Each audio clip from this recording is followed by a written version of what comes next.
Let's go! We have finally got the Brickyard back. Marin, crown jewel. It's been, I think, 4 years now. Maybe 5, I think 4. Since we've been here. It's the 30th anniversary of the Brickyard at Indianapolis Motor Speedway. Obviously, the absolute, mecca of auto racing, many would say, especially in America. Most would probably say the world. I can't wait for this. I can't wait for this race today. The Indy has been kind to capping the cup so far. We hit Ty Majeski on Friday. We were on the Riley Herbst play yesterday. And we're looking to go for a sweep. Let's keep this train moving. I think it's crazy because in looking at kind of this stats before the Olympic break comes up here, right?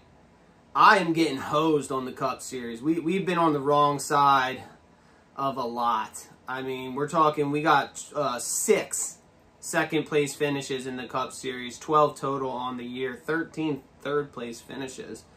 The Truck Series, the only series we're up, 4.3, and Xfinity, I think after the win yesterday, should be somewhere around -7 units, but the Cup Series is tough. It's been tough sledding. But we stick with it. Marin, not so tough for you. 16.4 units up. You've cleared 21 units in the past 6 weeks. And you've actually beat me in the head-to-head 5 out of the last 6 weeks. Not too shabby. That being said, let's get to the picks. For me, I really think that 1 out of 4 cars is going to win this race. I'm just be honest here. I like Denny Hamlin, pole sitter Tyler Reddick, Chase Elliott, and then either Kyle Larson or William Byron is the 4 that I really... And Vegas has got it because, I mean, they're the guys at the top of the board. They're the guys that qualified in the top 5. I know they did say it was going to be potentially hard to pass. Didn't look like an issue for fast cars yesterday. William Byron in an interview earlier this morning said, or yesterday said that if the fast cars he thinks will be able to pass, I think they will too. A guy who's back in the field, Brad Keselowski, qualified 26th, even though he was really one of the fastest cars out there in practice.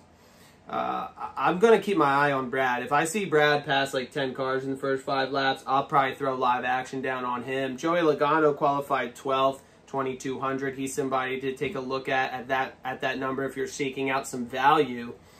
For me, though, it's just going to be 3/4 of a unit plays on Hamlin, Reddick, and Elliott. I think that I just have a degree of confidence in those cars that with the others, we'll have to wait and see. But that's what I'm going with. Who's going to be kissing the bricks, Marin? Ugh. I don't like the term kissing the bricks because it just looks so unhygienic. But, it's every racer's dream. Okay. So I'm going to go with Byron, Bowman, and Larson. William Byron is plus 800. I'd absolutely seen William win. It would not come as a shock to me. He's qualified 4th. Didn't have great speed in practice, but again, I think some of the practice you can kind of throw out because if you look at the way things shaked out with qualifying, practice speeds didn't really translate. Kyle Larson plus 450. There's nobody who has more laps at Indy this year than Kyle Larson. If you remember when he ran the double back in May, he's got to have had over 4,000 laps at this point.